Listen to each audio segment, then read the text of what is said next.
Freeman looking over the middle, looking, throws the ball, the long ball downfield. He makes the catch. It's a touchdown. Tampa Bay, Bluntwood Airborne. Last year, you caught a couple people by surprise. This year, there will be no surprise that the Tampa Bay Buccaneers have talent and they've won games. If I caught you by surprise last year, it was your fault. That's not my problem. I didn't try to sneak up on anybody. I told everybody we was the best team in the NFC last year, and I meant it. I'm going to repeat that. That's our goal.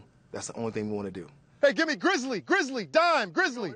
You being the youngest coach in the NFL, your team being the youngest team in the NFL, how does that translate on a day-in, day-out message to your ball club? You know, it's a bunch of young and hungry, which we develop a new word around here. We call it youngry.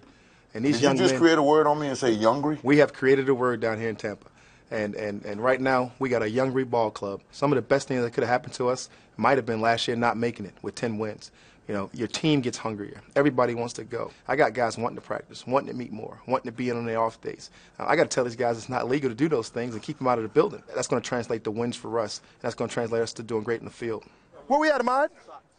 Well, you going to tell everybody? You going to keep it to yourself? Little young punks? 74 of your 90 guys in camp right now is 25 years or younger.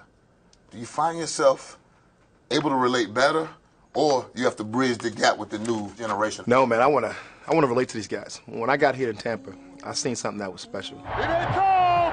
Them bad Bucs, here they come! I watch my guys now and how they grow and how they'll continue to be like that throughout. And hopefully we can win championships together so we can build something special like you guys did. You guys set the stage, and we just want to go out there and finish it, man.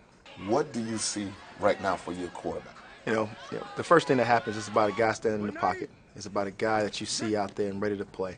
You got to see a guy that's a leader. You see a guy that's ready to lead you to the promised land. I wanted to get a guy in this town that we can lean on, a la Peyton Manning, a la all the guys that go out there and just win every year, Drew Brees. You know, that type of quarterback for this town, that's what we needed right now, and that's what Josh is going to be. I watch Atlanta move up in the draft and take Julio Jones, giving Matt Ryan another weapon. I watch the New Orleans Saints move up and get them a running back in Mark Ingram. What have you done for Josh this offseason? Well, the thing with Josh is we want to protect him, and we're always going to build our team through up front. And whether we're talking about drafting the D-line like we have the last 2 years, or whether you're talking about re-signing our guys on the offensive line like we have this offseason, all those guys up front protecting them. And now it's about getting to the other guy, Daquan Bowers, Adrian Claiborne, McCoy, Price, Roy Miller. Those guys got to come together and do something that you guys did, forming that lasting legacy that Tampa's known for. What do you see for your running back, LeGarrette Blount? You know, you're talking about a bruising, athletic, physically dynamic, just roll-kill beast. I believe he has an opportunity this year to really be dominant, really give us a different dynamic that we can use and help us win. Tell me about this young group of receivers that you have. They're dynamic, man. This young group of receivers are really fun. You know, we used to always say when I was coaching secondary, we drove the bus from the back end. This receiving core now is driving the bus a little bit. They're creating the fun. They're creating the habit. They're creating the hustle, the tempo in practice, and how we finish, things of that nature.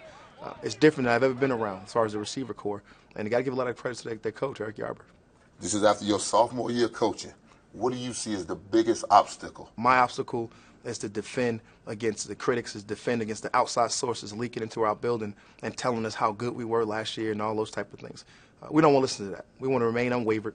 We want to go out, treat everybody as gray matter, and go out and play the game how it has to be played each week. So what gives you the confidence about this young group that you can get it done? Number 5. And the younger guys around them, man. They're young and hungry, I'm telling you. Now it's time to play. I got no plans of sneaking up on anybody. Coming right through the front door. Got to.